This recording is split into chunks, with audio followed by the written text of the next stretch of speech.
Abad Hashem, on continue notre Chok HaEmuna. On est le 6 Tishri dans le Seder. Et donc, on commence avec le jardin de la foi. Le Rav, il nous dit L'homme evinim klum. On ne comprend rien. De quoi est-ce qu'on parle? C'est marqué dans la Parashat Mishpatim, donc dans le Sefer Shemot, chapitre 21.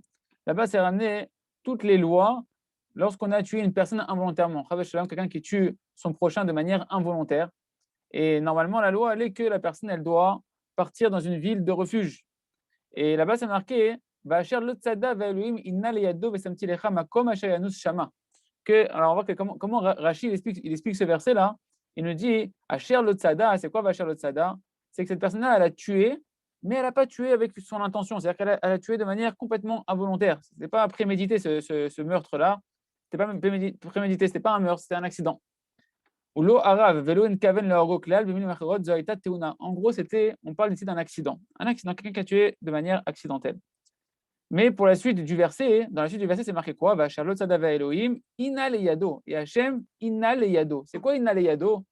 Alors, Inna Yado, ça veut dire que Kadosh Baruch Hu, il lui a présenté la situation, il a mis en place cette situation-là.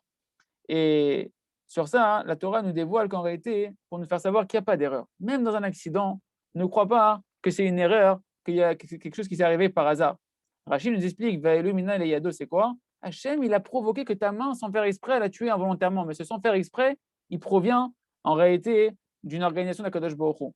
C'est Hachem Idbara qui a provoqué l'accident. Et là-bas, c'est marqué dans le Midrash, de quoi on parle? On parle en réalité de deux personnes.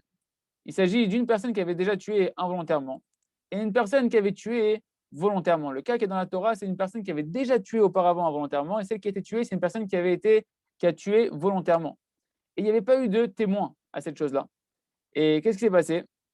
Il se trouve que celui qui avait tué volontairement, normalement, il aurait dû être puni, il était passible de mort, d'être tué. Quelqu'un qui tue volontairement quelqu'un d'autre, il doit être tué. Sa sanction, c'est de mourir. Et celui qui a tué involontairement, normalement, il doit être puni de partir dans une ville de refuge. Mais à Kadosh Baruch Hu, même si ces personnes-là, il n'y a pas eu de témoin, que le jugement, il n'a pas pu tomber sur eux, Akadosh Baruch Hu, lui, il fait un jugement. Akadosh Baruch Hu, c'est lui le juge. C'est lui qui organise tout. Et même s'il n'y a pas de témoin physique, Hachem, il est témoin de tout. Comment? Akadosh Baruch Hu, il va faire que les deux ils vont se rendre dans une auberge. Et celui qui avait tué volontairement, il va se retrouver sous une échelle. Et sur cette échelle-là, qui c'est qui va monter? Celui qui avait tué involontairement.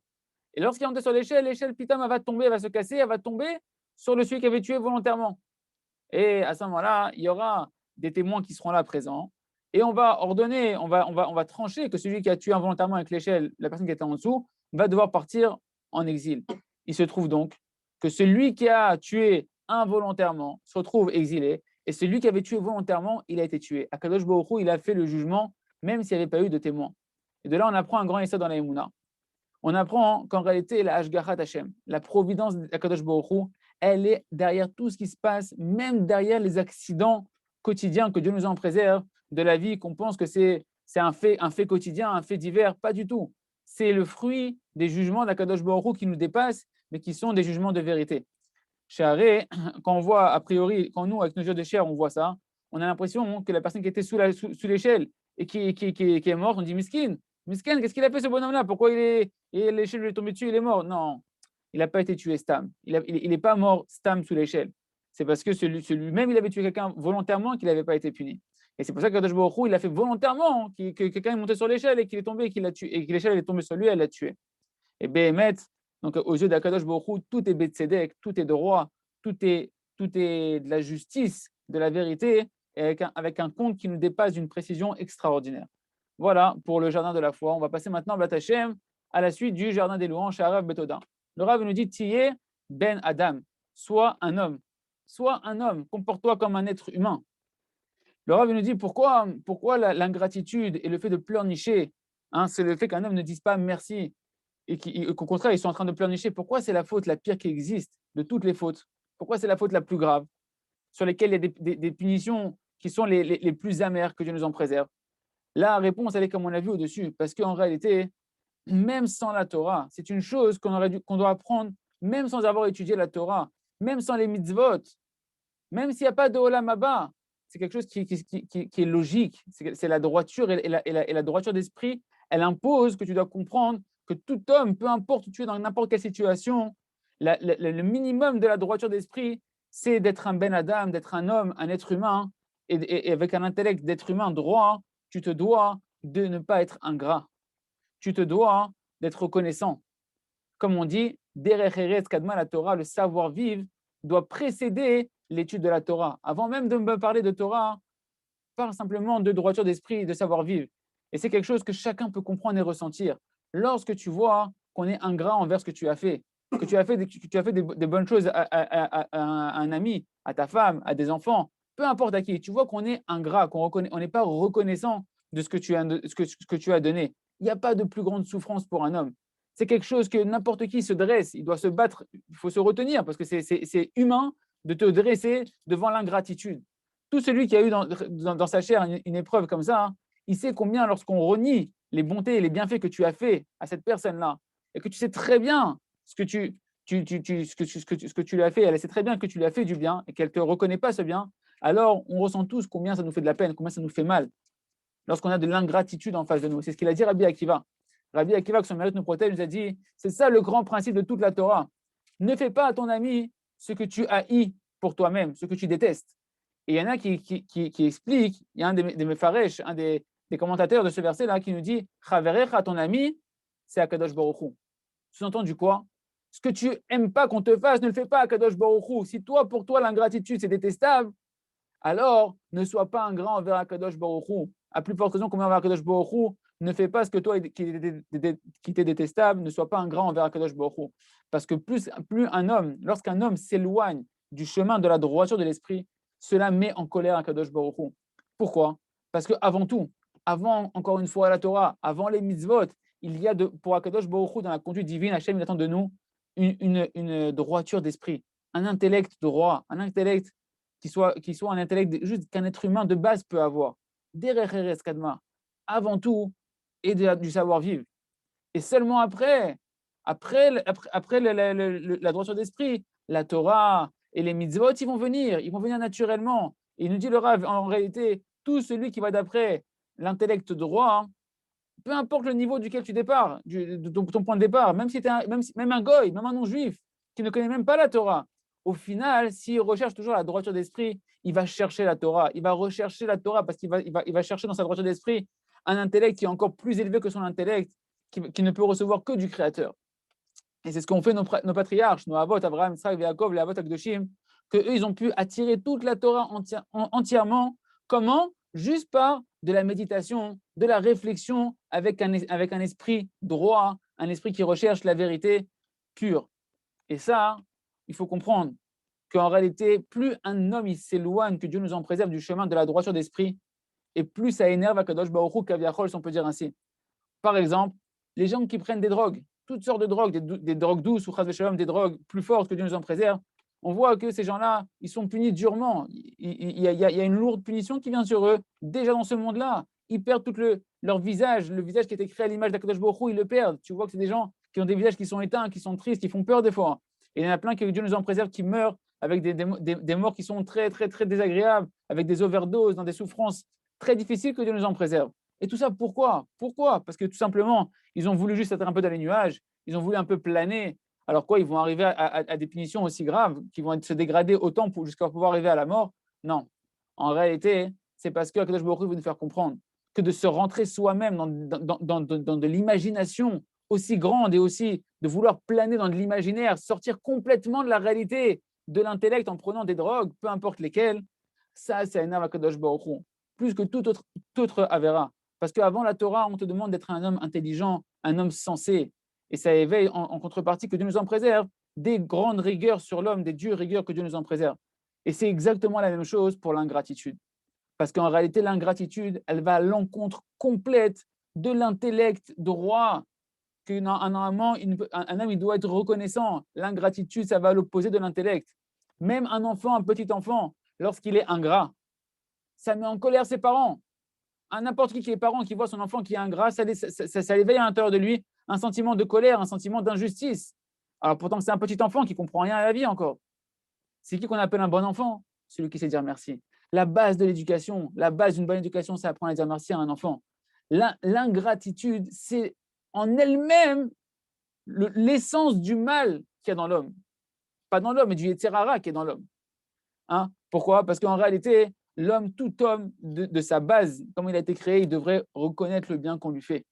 Et même, on voit ça des animaux. Les animaux, ils savent être reconnaissants. Ils sont reconnaissants, comme témoigne le verset. Yada shor koneo vachamor et bous be'alav.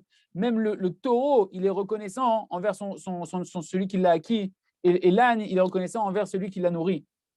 C'est pourquoi le manque qu'une personne peut avoir dans la qualité de la reconnaissance, c'est quelque chose sur lequel on ne peut pas s'excuser. On ne peut pas dire je n'ai pas étudié la Torah pour apprendre à remercier. Je ne savais pas qu'il fallait remercier. C'est quelque chose qui est une base de la moralité humaine. Un homme, il doit savoir dire merci. Il doit savoir être reconnaissant. Et lorsque nous, maintenant, on va apprendre à mettre ça devant nos yeux constamment, qu'on sait, qu'on va apprendre à se rappeler sans cesse que toutes les punitions de ce monde-là, comme on a vu dans les cours, dans les pages précédentes, toutes les punitions de ce monde-là, les maladies, les divorces, toutes sortes de punitions d'argent, Hachem Ishmor, etc., c'est uniquement parce qu'on n'a pas encore réparé la faute de pleurer pour rien, d'être des pleurnicheurs, et qu'on est encore en train de se plaindre. Et c'est pour ça que la galoute, l'exil individuel, les souffrances individuelles et collectives continuent d'être présentes. Et plus on va comprendre que l'essentiel de notre travail, de l'homme, c'est de déraciner cette mauvais trait de caractère de l'ingratitude et qu'on va commencer à aller dans le chemin des remerciements et des louanges à Akadosh Baruch Hu, et plus la Géoula, la délivrance, va arriver avec des pas de géant. Be'ezrat Hashem. Voilà pour le journal des louanges aujourd'hui. On passe tout de suite à travers champs et forêts. Le Rav nous dit l'essentiel, le titre, c'est l'essentiel de l'attachement et du lien à Akadosh Baruch Hu. La parole, messieurs, la parole avec Hachem, mes amis, c'est le lien essentiel avec le Créateur. C'est pourquoi il n'y a aucun moment où un homme peut se retrouver. Non, Enzman chez Bouyevchar et Daber im Boréolam. Il n'y a pas un moment où tu ne peux pas parler avec Akadosh Baruch Hu. Même lorsque tu te trouves dans les endroits qui sont des endroits bas spirituels, des endroits qui ne sont pas des endroits immoraux, d'accord, ou des endroits qui sont mamash les plus sales que tu peux imaginer, que Dieu nous en préserve, que tu as pu traverser dans ta vie. Et bien même là-bas, tu peux et tu dois parler à Akadosh Baruch Hu. Pourquoi? Parce que le lien avec le Créateur, le lien avec la foi, il doit être un lien qui doit être constant et ininterrompu. Il n'y a aucun endroit où l'homme est dispensé d'avoir foi en Akadosh Baruch Hu, ou bien il n'y a aucun endroit où un homme est empêché de croire en Akadosh Baruch Hu. Et dès que tu te mets depuis ton endroit à parler avec Akadosh Baruch Hu, à ce moment-là, concrètement, tu es lié à lui. Tu es lié à Akadosh Baruch Hu. Et c'est ça ce que Rabbeinu Akadosh il a dit dans la Torah 84, dans le Tignana de l'écouter Moharan. Il nous dit là-bas, sache que l'essentiel du lien et de l'attachement à Hachem Itbarar se fait par la prière. Parce que la prière est la porte à travers laquelle, lorsqu'on rentre dans cette porte-là, on peut connaître, on rentre vers Akadosh Baruch Hu pour le connaître. Et la prière dont on parle ici, c'est tout simplement la parole avec Hachem. Car en réalité, la tfila essentielle, c'est la parole la plus simple qu'il peut y avoir avec Akadosh Baruch Hu, comme nous dit le Rambam dans l'Ilchot Tfila. Dans son commentaire sur les lois de la prière, le Rambam nous dit que d'après la stricte loi, la tfila qui était ordonnée comme commandement de la Torah, c'est simplement de parler avec Akadosh Baruch Hu dans ses propres mots, de discuter avec Hachem, de lui remercier, de lui demander nos demandes, etc., dans notre langage à nous maternel. Il se trouve donc qu'on a vu dans les pages précédentes et maintenant aujourd'hui, que d'après la Havana Pshuta, le sens, la compréhension simple des choses, on comprend que l'essentiel du lien et de l'attachement à Kadosh Baruch Hu se fait en parlant avec lui. Mais maintenant, on voit que même d'après les mitzvot et la Torah, on a été ordonné de prier. Et bien en réalité, ce commandement de prier à Kadosh Baruch Hu, c'est en réalité un commandement d'être en lien avec Akadosh Baruch Hu, avec le Créateur, par la parole. Comme nous dit le Rambam, comme on vient de le voir, que la tfila, on n'a pas, la tfila qu'on nous a ordonnée, elle n'avait à la base aucun texte. Il n'y avait aucun moment, ni aucun endroit où il fallait se trouver, ni aucun moment, ni aucun texte qu'il fallait utiliser pour pouvoir accomplir ce commandement-là de prier. Simplement, le Rambam nous dit, tout homme pouvait parler à Akadosh Baruch Hu, prier à Akadosh Baruch Hu selon ses possibilités, selon sa force, selon comment il allait pouvoir s'exprimer. Et Béhémet, en réalité, la parole dont on parle, c'est une parole très simple avec le Créateur. Et c'est ce qu'ont fait en fait nos ancêtres, Kedoshim, Avraham, Yitzhak, Yaakov, avant que la Torah même ne soit donnée. Et même après que la Torah a été donnée, ils ont continué à avoir cette fila-là de parler, cette prière de parler, ce lien avec Hachem par la parole. Et le Sidour, le livre de prière qui n'a été écrit que bien après le don de la Torah, n'a été donné avec une seule mission, pouvoir maintenir le Ham Israël dans son exil, afin qu'il garde encore un lien, malgré l'exil, avec la prière. Et celui qui a écrit la prière n'a jamais eu l'intention d'annuler la simplicité de la prière qui est la parole, la libre conversation avec le Créateur. Au contraire, il n'a institué la prière et le texte, le Sidour, uniquement le livre de prière que pour nous aider à ce que notre langue ne s'embrouille pas et qu'on puisse continuer à maintenir le lien avec Kadosh Baruch Hu à travers la tfila. Que chacun puisse travailler tous les jours ce dibour, ce lien avec Kadosh Baruch Hu dans la parole et avoir son heure d'Itbo des doutes pour renforcer son lien avec Kadosh Baruch Hu dans la prière. On continue maintenant dans le jardin de la sagesse, le conte du sage et du simple. Donc on a fait la description, Rabbi Nachman nous a fait la description du simple.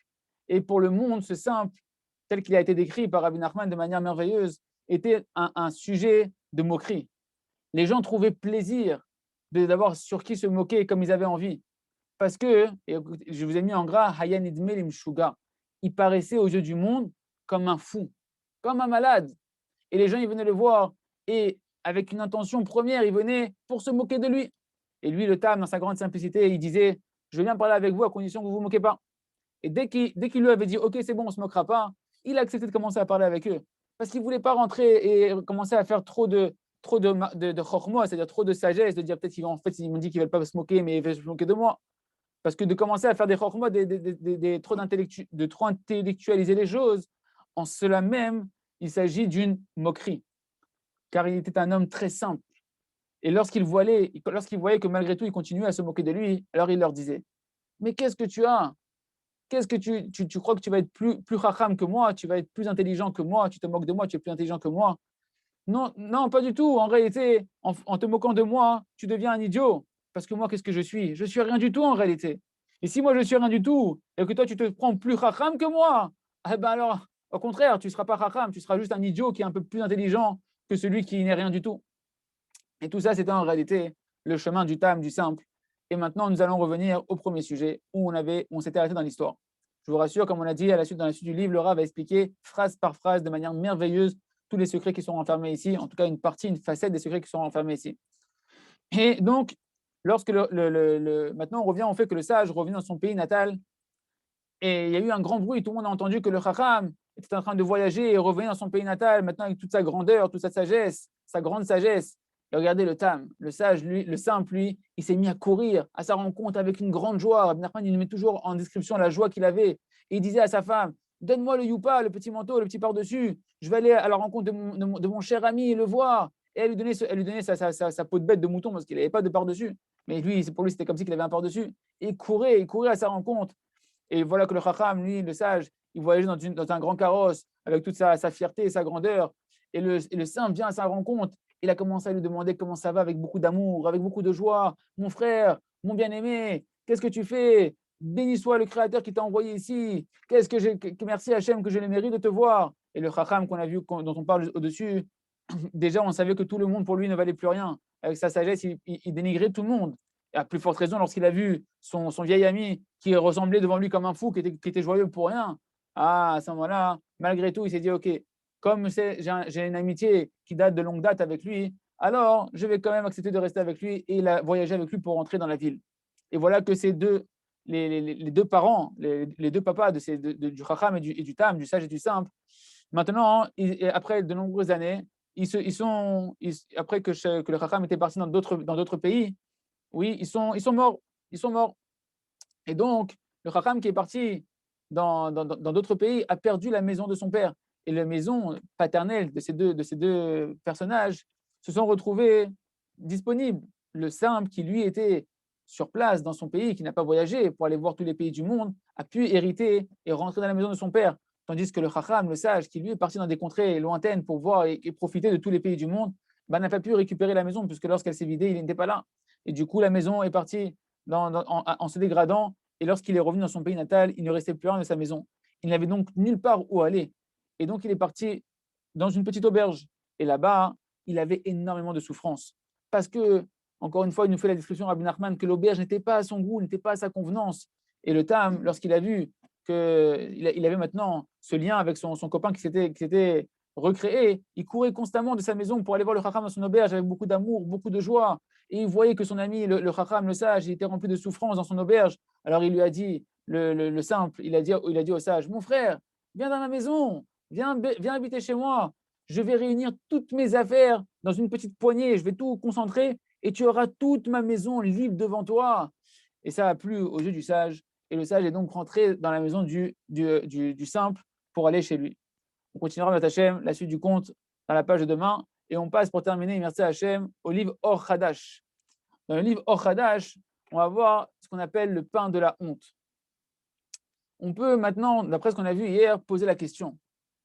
Si le Créateur a créé le monde et a créé chacun d'entre nous uniquement pour nous faire du bien, pourquoi alors Hachem a-t-il envoyé la Neshama depuis le monde céleste, dans l'endroit qui est la nature de notre âme, de là où provient notre âme, l'endroit où notre âme se délectait de la proximité avec Kadosh Baruch Hu, pourquoi nous a-t-il envoyé notre âme maintenant dans un monde aussi obscur et aussi matériel? Pourquoi Kadosh Baruch Hu a-t-il créé ce monde-ci avec tellement de souffrance, tellement grande souffrance et un tellement grand voilement de l'essentiel du plaisir véritable qui est le lien et l'attachement au Créateur? Ce monde-là, on ne sent pas le lien avec le Créateur. Pourquoi Akadosh Baruch Hu a créé l'homme avec un tel Yetzer Hara, avec un tel mauvais penchant qui l'attire à fauter, avec un corps si matériel, si épais, qui nous prive du plaisir d'Akadosh Baruch Hu et qui nous attire dans le plaisir matériel qui fait du mal à notre neshama, qui fait souffrir notre âme? Alors la réponse, le Rav nous dit dans les Sfarim des Kabbalistes, des Mekoubalim, il a ramené là-bas une explication. Avant qu'Akadosh Baruch Hu ait créé le monde, toutes les âmes se délectaient de l'éclat de la présence divine qu'il y avait dans le monde céleste. Mais les âmes avaient une grande souffrance, du fait même qu'elles recevaient tout leur plaisir et leur jouissance sans aucun effort, sans avoir peiné pour cela. Et qu'ils recevaient ce plaisir-là uniquement gratuitement, sans aucun effort pour cela. Et cela est appelé en réalité dans le livre des Kabbalistes le Nahamad de Chisoufa, le pain de la honte. Un homme, véritablement, et c'est un secret, c'est le secret de la vie, du plaisir de la vie, un homme ne profite véritablement uniquement de ce pourquoi il a peiné, de ce pourquoi il s'est efforcé. Comme c'est marqué dans le Teilim 128, verset 2, tu vas profiter du labeur de tes mains, tu vas manger du labeur de tes mains, heureux es-tu, et c'est un bien véritable pour toi. Le seul bonheur et le seul véritable bien, c'est lorsque tu jouis du résultat de tes efforts. Comme la Gemara nous dit dans Baba Metzia, page 38, Adam Rotse Bekav Shelo, Mitisha Kabin Shel Chavero, un homme, il préfère profiter d'une mesure pour laquelle il a travaillé, il a peiné, que de 9 mesures pour laquelle que son ami lui donne gratuitement et qu'il n'a rien fait pour ça. Et Rashi Akadosh, il nous explique, Chaviva Alav Alede Shamal Ben. Pourquoi une mesure, ça lui suffit plus que 9 mesures qu'on lui donnerait gratuitement? Parce qu'il sait que sur ça, j'ai peiné, sur ça, j'ai fourni des efforts, et sur ça, je me réjouis, j'ai une vraie jouissance. Et il faut expliquer, on va expliquer en profondeur, B'at Hashem. Le pain de la honte, non seulement que ce n'est pas un plaisir, mais en réalité, c'est la plus grande souffrance que l'âme peut ressentir. Pourquoi? Parce que l'âme, c'est une part divine, c'est une part d'Hachem, une part divine, mamash, qui vient d'Akadosh Baruch Hu, mamash, comme c'est marqué dans Ayov. C'est une part d'Akadosh Baruch Hu que Hachem, il n'est que vérité. Akadosh Baruch Hu, son sceau, c'est la vérité. Et toute l'âme, dans son essence, elle est donc éloignée de tout ce qui se rapproche du mensonge, du vol ou du manque de droiture d'esprit, même si ça se rapproche du manque de droiture d'esprit de la manière la plus fine et la plus subtile qui existe. C'est pourquoi le pain de la honte qu'il y a, dans ce pain de la honte, il y a une notion de manque de droiture d'esprit, de vouloir recevoir sans avoir fait des efforts pour ça, sans avoir peiné pour ça. C'est un manque de droiture d'esprit. Alors c'est forcément une des choses pour lesquelles l'âme humaine déteste le plus. L'âme qu'Akadosh Baruch Hu, il a créée, elle haït cette notion de recevoir sans effort qui s'écarte de la droiture d'esprit. Même Lavan, qui était l'homme le plus rusé, lorsque Yaakov il est venu chez lui, qui était tellement corrompu, malgré tout, il a compris que de recevoir quelque chose gratuitement, c'est quelque chose qui est un grand défaut. Et il a dit à Yaakov dans Bereshit, chapitre 29, verset 15, il lui a dit, n'est-ce pas que tu es mon frère? Alors quoi, tu vas travailler pour moi gratuitement? Et le Ramban, il explique, c'est quoi? Pourquoi il a dit ça? Quand Yaakov il est venu, Lavan, il a fait travailler pour avoir Rachel et Léa, d'accord? Et se dirait pour avoir Rachel. Et il lui dit, quoi, parce que tu es mon frère, alors quoi, tu vas travailler pour moi gratuitement? Le Ramban, il nous explique. Il lui a dit comme ça, je sais maintenant que tu vas travailler pour moi, parce que tu es un homme de droiture d'esprit. Et que je sais, j'ai compris que tu ne vas pas accepter de te nourrir de l'argent des autres sans avoir peiné pour ça. Et même moi, je sais maintenant que le travail que tu vas faire, même moi, je ne veux pas que tu travailles pour moi gratuitement, sans avoir un salaire plein pour ça. Alors dis-moi, qu'est-ce que tu veux, combien tu veux, et je te donnerai ton salaire. Pourquoi? Parce que Lavan, il avait compris que recevoir gratuitement, c'est quelque chose que l'âme, la moralité de l'âme, d'une âme qui est propre et qui est réparée, elle est en dégoût. Et toute âme, dans son essence, elle n'est que vérité et que pureté. Elle n'a que des qualités qui sont parfaites. C'est pourquoi, lorsque la Neshama elle reçoit un plaisir gratuit, elle a ça en abomination. À chaque seconde que tu reçois un plaisir gratuit, l'âme, elle souffre et elle est dégoûtée de ça. Et tous les plaisirs de ce monde-là, messieurs, c'est des plaisirs gratuits que l'âme, elle est dégoûtée de ça. Quand tu vois dans ce monde-là, hein, quand tu veux acquérir quelque chose, a priori, ce n'est pas gratuit, tu dois payer pour ça. Toute chose que tu peux recevoir en ce monde-là gratuitement, c'est en réalité que un piège pour l'homme. Comme il dit le Or HaChaim Akadosh dans la Parashat Mishpatim sur le Sefer Shemot, chapitre 21, verset 4, au nom du Zohar Akadosh, dans Parashat Trouma, il nous dit comme ça que toutes les forces de l'impureté, on les appelle au nom de gratuit. Gratuit, c'est un des noms des forces de l'impureté. Et partout où il y a de la gratuité, alors les forces du mal ont une emprise. C'est pour ça que le Harizal nous dit que dans la Gdusha, il faut être prêt à payer dans la Gdusha. Il faut être prêt à payer cher. Pourquoi? Parce que tu vas retirer les forces de l'impureté. Et la Neshama qui est pure, elle veut pouvoir mériter du délice véritable, d'être proche d'Akadosh Baruch Hu à travers un effort, à travers le fait d'avoir peiné pour ça et pas gratuitement. C'est pourquoi la Neshama, elle souffrait énormément de la honte qu'elle avait de recevoir ce plaisir auprès d'Akadosh Baruch Hu gratuitement. Et ainsi, on comprend que le tsahar, la souffrance de la honte, c'est la plus grande souffrance qui existe. Même dans ce monde-là, tout homme, il est prêt à mourir et ne pas être méprisé de devoir avoir honte devant les gens. À plus forte raison dans le monde de la vérité. Comme c'est marqué au nom de Rabbi Nachman de Bressan, écoutez Moran, Torah 22, Vetsahar, Abusha, Gadol, Meod, Yoter, Mionesh, Geinom. Là, la souffrance de la honte est très très grande, encore plus que la punition du Geinom de l'enfer. Hachem, Yeratzon, qu'on puisse continuer, merci Hachem demain, de continuer d'avancer et de pouvoir profiter ensemble de ce Chok HaEmuna. À très bientôt, Hachem. Messieurs, est-ce qu'il y a des questions?